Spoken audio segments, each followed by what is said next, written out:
This is the first time that this has happened, and I know that there is a lack of trust since the last maybe about a year.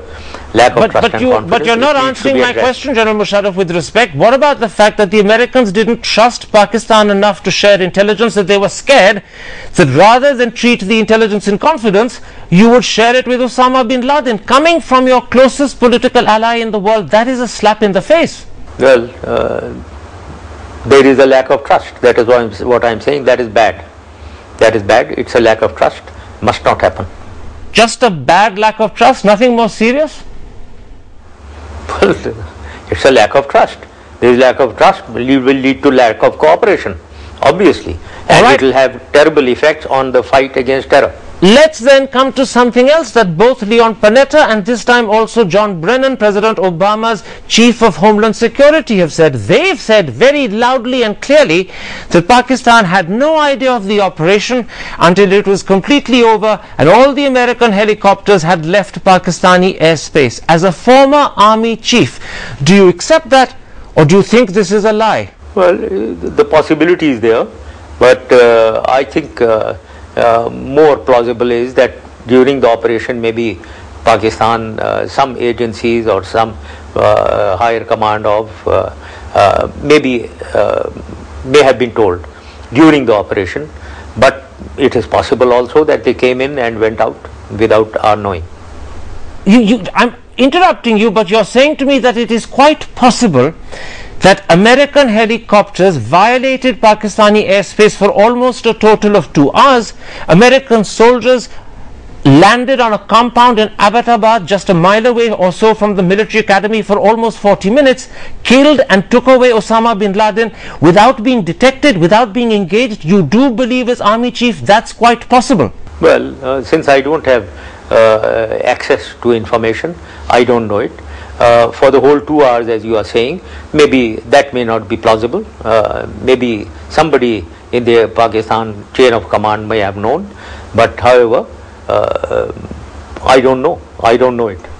Let me put it like this. Today, as you must be aware, there is outrage and anger in Pakistan that its airspace could be violated, its sovereignty could be violated for almost 2 hours, that American soldiers could descend on a compound and kill Osama bin Laden and disappear without being detected, without being engaged. To many Pakistanis, this raises worrying and serious questions about Pakistan's defense preparedness and its ability to secure its borders. As a former army chief, how do you address those concerns today? Well, we are frankly, let me frankly admit that our focus on all these radar coverage and information intelligence is focused more towards your side.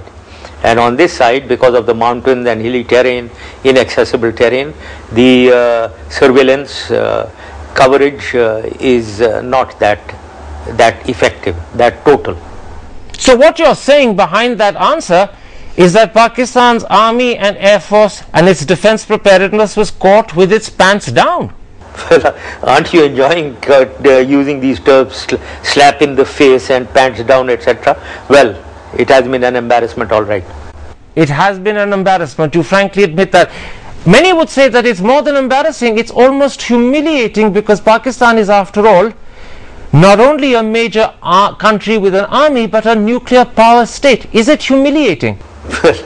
Why are you getting involved in all these adjectives? Let's forget it. It is embarrassing. It has been embarrassing. Tell me, General Musharraf, given the outrage and anger in Pakistan, do heads deserve to roll? Yes, I think there is a requirement of inquiring, finding out the people who failed and punishing them. What about General Pasha? There is speculation in Pakistan that he may be considering resigning. The army has officially announced that is not the case. Do you think, as head of the ISI, he should accept responsibility and resign? He is the most competent officer. He's an extremely competent officer, and I don't think he should resign.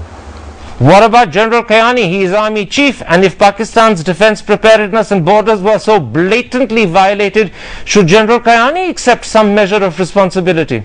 Well, measure of responsibility comes from, if we go right on top, well, it comes right from the top to the bottom, as I said, the detachment commander. But well, let's leave these things to the inquiry and then actions to be taken later. You are saying on the one hand that heads must roll, but you're leaving out of that tally the possibility that Generals Pasha or Kayani should resign. Do you think that these two gentlemen owe the country an apology? Well, I leave it to them to decide. Now this time you've given a very careful, measured answer. You leave it to them to decide. If you had been in their position, would you have apologized? I may have apologized from the side of the intelligence, on behalf of the intelligence agencies, because this is a great slip up, this is a great embarrassment. To that extent, yes, maybe yes, and then assured the nation that we will investigate and find out how this slip up occurred, and convincing the world that this does not involve complicity. That's a very clear answer, and a very telling answer as well, General Musharraf. Now the Americans are letting it be known that should the need arise in the future, they will not hesitate to carry out similar stealth strikes without informing the Pakistanis, and happily and clearly violating Pakistani airspace once again if required. How do you respond to that? Well, this must not be done. It must not be done. The people in the streets already are, they do not at all like United States.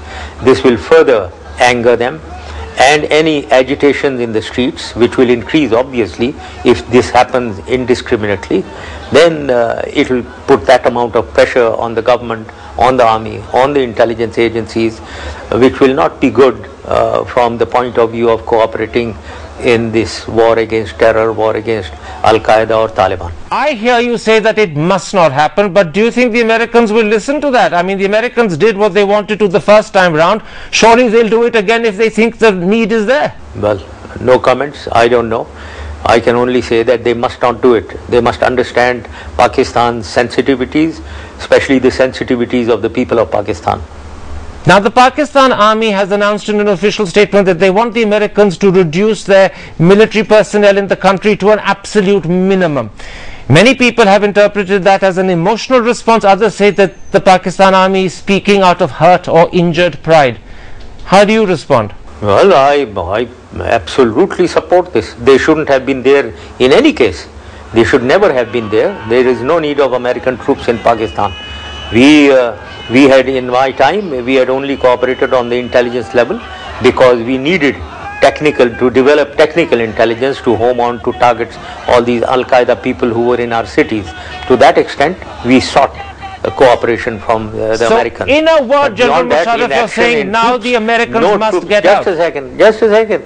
The troops, no troops were in Pakistan. And now if there are troops, they must not be there. Yes, I totally agree. In other words, you're telling the Americans if there are troops, they must not be there, they must get out. A quick yes or no, sir? No, yes, they must leave. Yes, they must leave. General Musharraf, thank you very much for speaking to Devil's Advocate. That was former President Musharraf speaking exclusively to Devil's Advocate from Dubai. Goodbye, good night.